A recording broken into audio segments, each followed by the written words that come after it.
They say love is blind, and he says I went blind when I loved.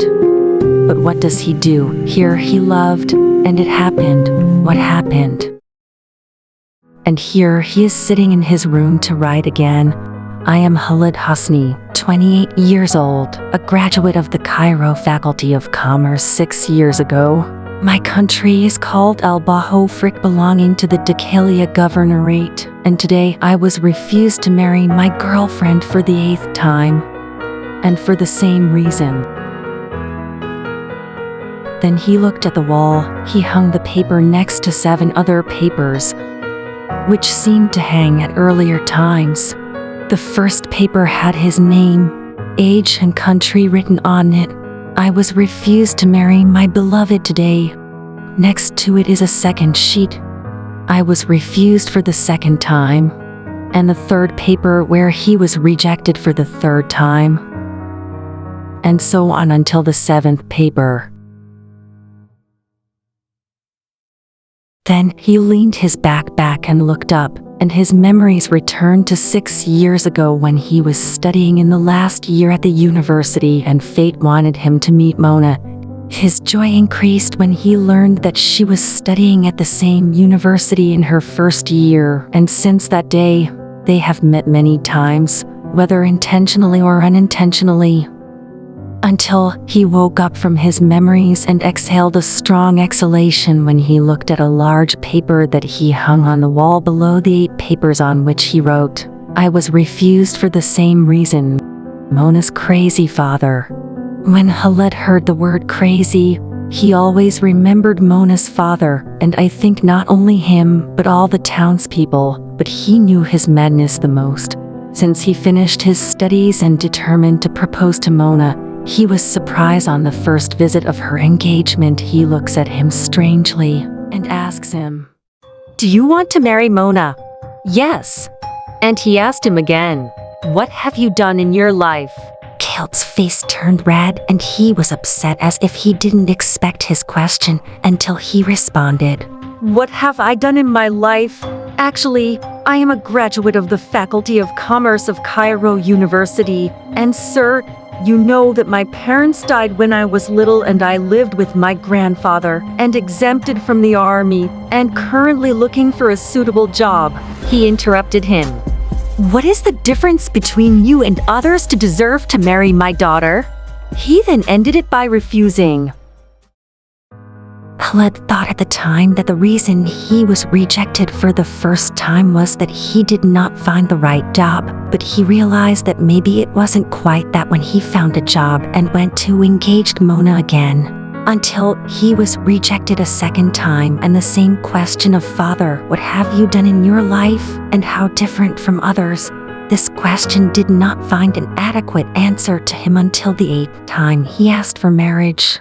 I've never done anything in my life. Do what then? I know you fought at 73. Do you think this is a reason to humiliate us? Well, you want your daughter a hero. Tell me how to become a hero. Go to fight in Iraq to be happy.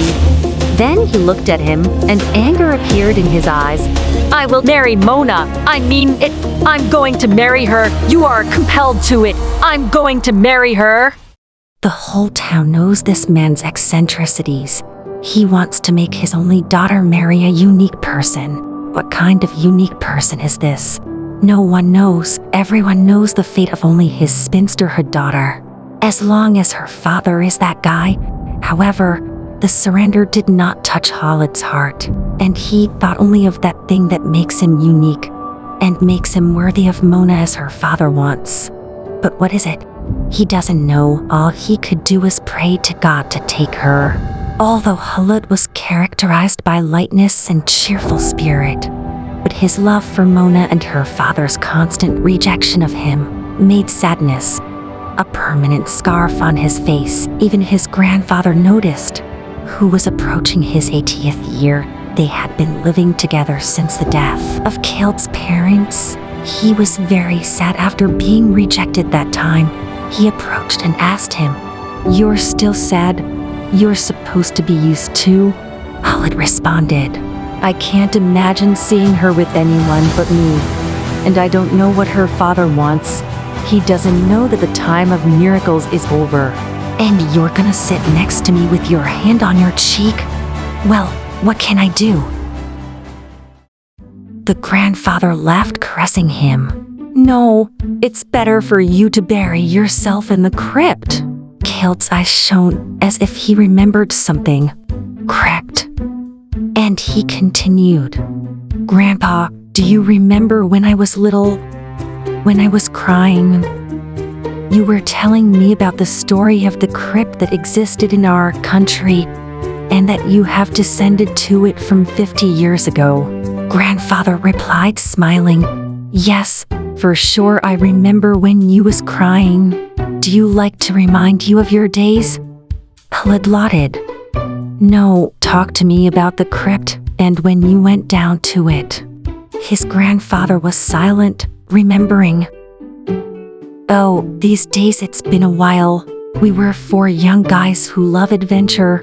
We have heard a lot about a treasure found in a crypt passing through our country, and that the crypt was a large storehouse for the rich at the time of any invasion. Everyone knew that the crypt really existed, but no one tried to go down to it because it is haunted by goblins and whoever entered it will not return. But we threw this talk behind our back, and we decided that we should get down. We knew that the crypt's door was in an abandoned house in the country, and there's a big rock on that door, and on the night we trusted God, and we went to this house in secret. We were able to move the rock and started descending one by one, and with each one a gas lamp. After walking down a long staircase, we found ourselves in a tunnel. We walked many steps in this tunnel until we found ourselves unable to take a breath. And suddenly the gas lamps all went out at once, and one of us shouted, "A goblin!" And then we ran outside, and our knees hit each other, and from that time no one thought to go down there. Khaled nodded, but a beautiful memory will remain. It's enough that you were not afraid to get down. Grandfather jokingly raised his eyebrows. Don't say that to anyone. Khaled then returned to his room and tried to sleep, but he did not blink an eyelid. He thinks a lot about what his grandfather told him. He knows that what he heard sounds like a myth, but the crypt already exists, and his grandfather never lies. Then he suddenly looked at the paper with the reason for Mona's father's refusal written on it. He wants a unique person, someone satisfies his madness. And he told himself that he would not marry anyone but Mona, otherwise he would not marry. Then his voice raised. What would happen if I went down to the crypt anyway? Suppose there is a treasure that already exists. Then he shut up. He talked to himself as if someone else was talking to him. Treasure what? That's crazy talk. Do not forget that the crypt is haunted by goblins and ghosts. And then he came back again. If I'm a coward, I don't deserve Mona. Do you love this life of yours? A graduate of a commerce university, and your work is not related to commerce. You studied for 4 years in order to graduate and work in a medication store. If you hadn't been living with your grandfather for a long time, your salary would have expired in half a month. If you love Mona, prove to yourself and her that you really love her. If you find this treasure, you will be the most famous one in this country. No! In Egypt! No! In the whole world! Even if I didn't find it, enough that you tried. Then he got up from his bed and he took out a picture of Mona. He looked at her and said, I'm going down to this crypt. I'll come down no matter what. And even if your father is crazy, a lot of the time I become the crazy itself.